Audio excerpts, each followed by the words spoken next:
everyone, just James here, okay, bringing you yet another 3D printing video. Oh my god, I'm bringing something a little bit different, so I wanted to challenge myself. I thought, what's something else beyond dolls I could make that I've always loved? Well, I remember growing up, I always loved like wrestler action figures, so I thought, let's try it. I'm going to challenge myself. I'm going to challenge myself to make something entirely from scratch. I'm going to joint it, I'm going to make its torso, and I'm going to make a functional action figure. And well, I feel like I may have gotten there. Here's some of my process. Now, starting out, I wanted to kind of reference like the classic Jakks Pacific action figures I grew up with, and as well as the ones that came before that, before my time. I think they're called like LGN or something. They're those wrestler brawler kind of figures where Hulk Hogan, when you squeeze his legs, he just does that kind of stuff.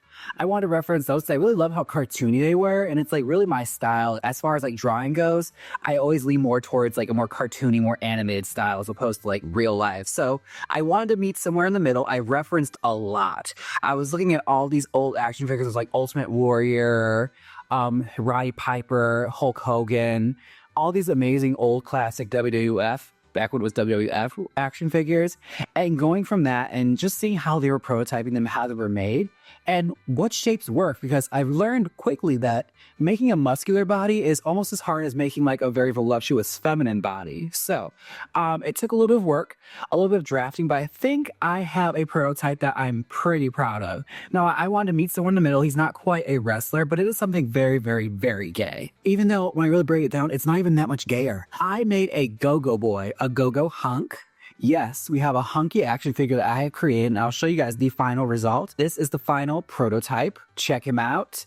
I think he looks pretty great.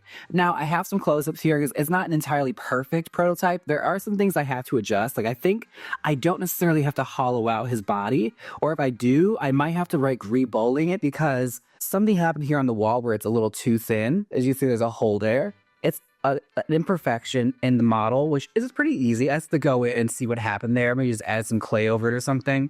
It could be a matter of it was just too close to the walls when I booleaned it. But as far as it goes, his head functions, it moves. He's got a joint, his arms move, and his legs move. And he just wants to be in the splits, which I think is perfect for a Gogo boy, honestly. I was having a lot of fun with this, adding little niches from just being in the nightlife and seeing what I see.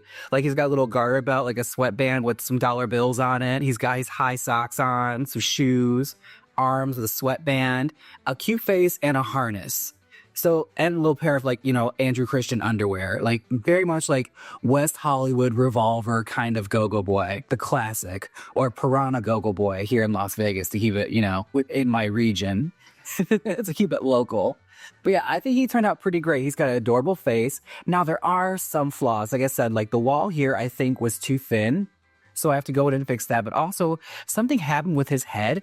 I might try and reprint it, but it's split. It's been doing this a lot lately with heads, I've noticed. I think it's because of the joint I put in there. Maybe it's something to do with, the cylinder joint I put on the top of it to hold it in.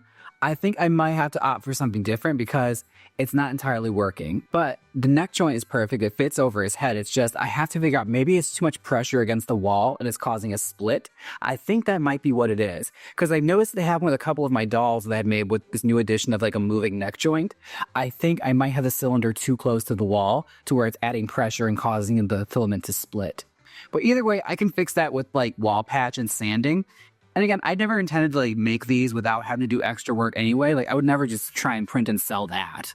Come on now. Am I a straight guy at an art fair? No. We're going to make a complete art piece out of this. But yeah, I think he's pretty great. This is part 1.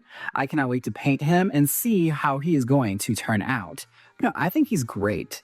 I think it's very fun. I've already made different editions of it. I took the harness off. I made a Chippendale one. I've made a lumberjack. I'm excited to see where these go. Little hunks. Little hunks. But yeah, they just want to be in the splits. I feel like that's how he wants to be. Also, he doesn't stand very well. He's a little pigeon-toed. He won't stand proper. But I noticed with the wrestling figures, they're always in like a stance, like a wrestler stance. I think that's probably how they counteracted that. Even when I was looking at like He-Man figures, which is very similar with like the string, I noticed they are in like more a wrestler stance as opposed to like, you know, having their legs straight like that, especially if they're held together with elastics. But I'm very proud of this. And again, like I made this all entirely from scratch. It's all my original design and I did not use a pattern or anything to go off of and just like, you know, embellish on it. I made it all from scratch. All these shapes I created and I molded and I made in Nomad and put it to the printer. And I'm pretty pleased with how he came out. Like, look at his little shoes. They had his shoelaces on them, his little dollar bills there, his sweatband, his harness, a cheeky little side grin. Once he's painted, you're truly gonna get the full effect. But I think he came out pretty freaking great. Part 2, we'll be painting him and showing him off and displaying him proudly on our shelf. But yeah, check him out. I think he's fun. All right. Thank you all so much for watching this. Thank you for following me on my 3D printing journey. I have more doll content coming. And if you can, be sure and check out whenever I go live. I'll usually be going live on this channel painting. I'll be updating more and more and more because we got monetized. Yes. So we have to get those watch hours up a little bit more. And yeah, everything is moving so quickly. Thank you guys so much for watching these videos. Any tips you had down below for like these problems I'm incurring? Have you had this problem before with 3D printing? Let me know. It could be something I'm doing. I think I might have figured it out. I think it is the cylinder pushing against the walls of the filament that's causing that like malfunction. But maybe it's something else. Let me know down below what you guys think and I will definitely look into it. And until next time, don't forget to like, comment, and subscribe. Take care of yourselves. Remember, dolls are fun and dolls are for everyone. All right. Bye.